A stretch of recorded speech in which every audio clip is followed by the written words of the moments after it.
Austin, if you'd start by explaining who you are, what you do, and how long you've been at MPPD. Okay, I am Austin Axmit. The technical job title is Personal Protective Test Technician, kind of a long title, but mainly what I do is I test the highline safety equipment that's used here at the district. I've been in this position for about 3.5 years. We test gloves, blankets, hoods, hoses, hot sticks, line jumpers, plastics. We do quite a lot of different testing as we're kind of going through. If MPPD wasn't doing this testing, what would the service look like? So there are other test labs out there. So we're able to send material out. We actually send out some of our hot sticks to get repaired to another test lab in Ames, Iowa. It would kind of be a pain for some of the local customers that we have because they're able to bring in the material. We're within 15 minutes of some of them, an hour from some others. So it's real convenient for them to put everything in a pickup and just drive right down. Where if they were having to go to Ames, Iowa is 4 hours away. So just kind of a different amount of time they'd have to spend. So are we testing just new gloves and new equipment, or are we testing used equipment and used gloves as well? So we actually test mainly used. We do some of our own that's brand new. We do an acceptance test on those. That's a little different than our periodic tests that we perform. We're testing our gloves every 120 days. So they get issued out and then they get sent back within 120 days. Some of the REAs, they're testing theirs every 30 days. It kind of depends on insurance, how often they're using them, different factors there.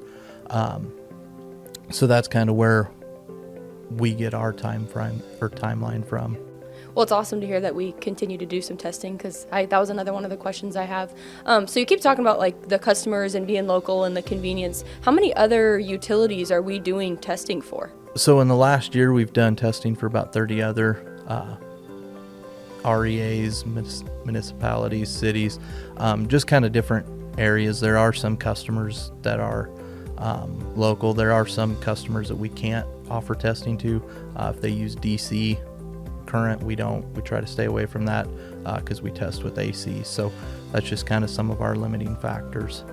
So obviously with such a large task like this, there's some different guidelines and standards we have to follow. Can you explain some of that? So we have our own procedures that we've created, and they're based off of all the ASTM rules. Every year ASTM puts out a new standard. I go through then and I make sure that our procedure falls within that standard every year.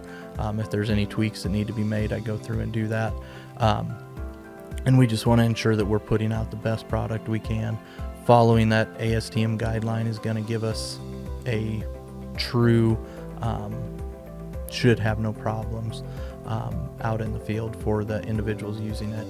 So how does it make you feel that you have utility line workers' lives literally right here in your hands? Like, this is pretty important stuff. That can be kind of a crazy thing. I've actually had people tell me that they thought this job was neat till they figured out that they'd actually have somebody's hands or looking directly at, have their lives in their hands. For me, I went to school for NDT. I worked on aircraft. You kind of have to just make sure you're doing the best you can every day. Making sure you're showing up.